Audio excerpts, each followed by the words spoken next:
An LA tenor saxophonist, Fred, and his wife, Renee, receive unusual videotapes in the morning containing footage of the inside of their home while they're sleeping. At a pornographer's mansion party, Fred meets an enigmatic figure, a mystery man who seems very familiar with Fred, present simultaneously at the party and within Fred's own home. One morning, Fred discovers a videotape which depicts him grovelling over the corpse of his wife, resulting in his prison sentence. However, when Fred transforms into the teenage mechanic Pete, more questions arise. Where did Fred go? Why is Pete in prison? Who is the mystery man? Is Renee also Alice, the girlfriend of mob boss Mr. Eddie, also known as Dick Loren? What has happened within the seemingly shared lapses of memory between Fred and Pete?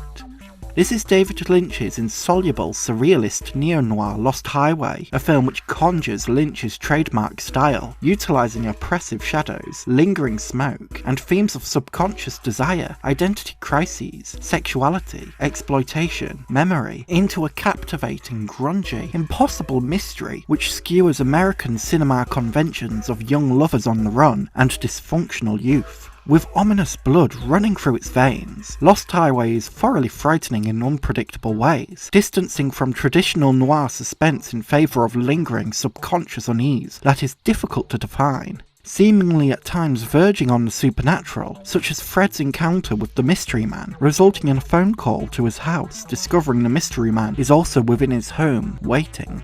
One of the most recognisable aspects of David Lynch's filmography is the inherently Lynchian, elements that are so distinctly, so memorably David Lynch through and through. There are recognisable stylistic choices that fans of David Lynch will be familiar with, the mystifying smoke that plumes without a source, the striking sparks of white flashes, the lurking shadows that indicates a form not there, filling a space like an endless abyss. Marina Warner, within her article for Sight and Sound, discussing Lost Highway, summarised Lynch's style present within the film, writing that David Lynch's characteristic flux of bizarre, lurid flashes and glimpses swims around the intrinsic instability of personality. His brooding images float and swivel in darkened rooms and mirror reflections from skewed vantage points, high above the action, crawling below it, until the camera itself becomes a plural narrator, a prowler as unpredictable and as knowing as the ghostly intruder who made the videotape that Fred Madison and his wife receive anonymously at the start of the film. Lynch's stylistic approach to filmmaking, in its floating and swivelling imagery, its dark rooms, mirrors and flashes, can become like a visual equivalent to a cacophony, an unpredictable force that has an inimitable impression imposed on the viewer's subconscious. In this approach, David Lynch cleverly manages to skewer conventions of Americana, similar to his earlier film Blue Velvet, and its approach to dismantling the picturesque facade of white picket fence suburbia. Within Lost Highway, young romance and dysfunctional youth is subverted into a creation far more disturbing. For example, as the film progresses with Pete becoming the new protagonist, possibly an alter ego, a shifted personality for Fred, or maybe even an entirely different person altogether, Pete's affair with Alice, the girlfriend of mob boss and pornography empire leader Mr. Eddie, develops into a tale of young lovers on the run. Within the desert, beside an apparently empty cabin, having escaped the city, Pete and Alice have sex within the overexposed beams of the car's headlights, accompanied by the dreamy lull of This Mortal Coil's cover of Tim Buckley's Song to the Siren. The images are graphic enough to challenge conservative notions of an innocent youthful romance, but the music alludes to intimate triumph until Pete suggests he needs Alice, only for Alice to reply that Pete will never have her, walking off towards the cabin, disappearing, never to be seen again for the rest of the film. There isn't any conventional answer for this disappearance, but the ominous manner in which this affair dissolves suddenly, as if there's been a lapse in time, suggests that the youthful romance trope so much of American cinema finds inspiration within is often superficial, fickle, and without satisfying conclusion in reality.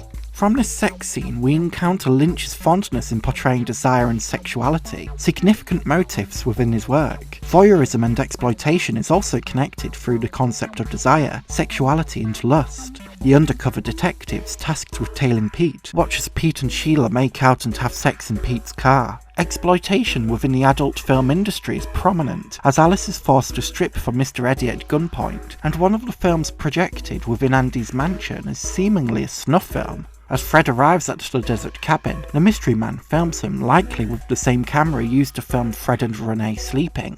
Voyeurism and exploitation are prominent ideas within Lost Highway, depicting a seedy underbelly to the sunshine and glamour of LA, a subject which David Lynch would later revisit in his film Mulholland Drive. The portrayal of this layer of sleaze additionally contributes to Lynch's skewering of American cinema genre convention, but rather than simply just challenging youthful romance, Lynch is unveiling the superficiality of the clean-cut, polished facade of Hollywood, which feels especially believable when considering real-life cases of sexual assault, abuse, and exploitation were made public in the wake of the Me Too campaign. Lost Highway also examines subconscious concepts of identity and memory. Throughout the film, Fred and Pete both seem to have blacked out essential events, such as Fred's murder of Renee, and Pete's last argument with girlfriend Sheila before waking within Fred's prison cell. The shared memories of both characters flash and blur between Fred and Pete. Uniting these seemingly disconnected characters, are they two sides of the same coin? A past and present version of the same person? Possibly an example of dissociative identity disorder, or possibly even a doppelganger, another favourite figure within Lynch's works. It's difficult to define where one character begins and where another ends, like a subconscious identity crisis in which a figure begins to lose trace of what truly makes a person themselves.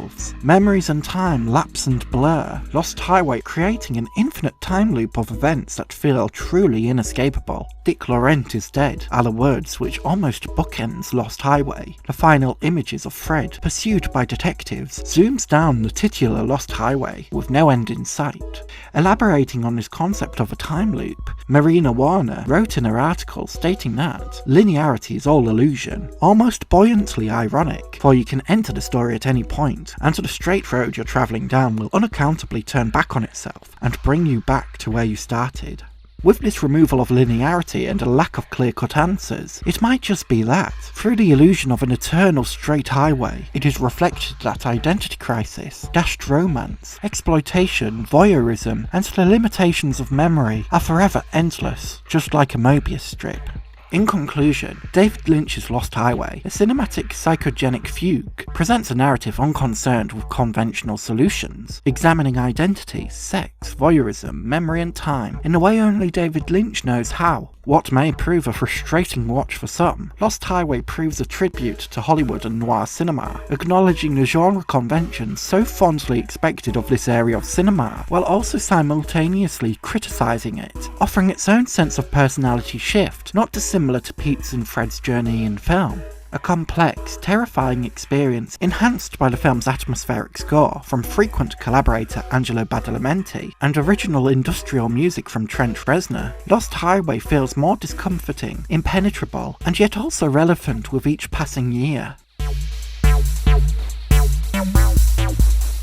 A special thank you to my incredible tier Patreon supporter Gil, and my super tier Patreon supporters Constantine Bombelli and Jamie.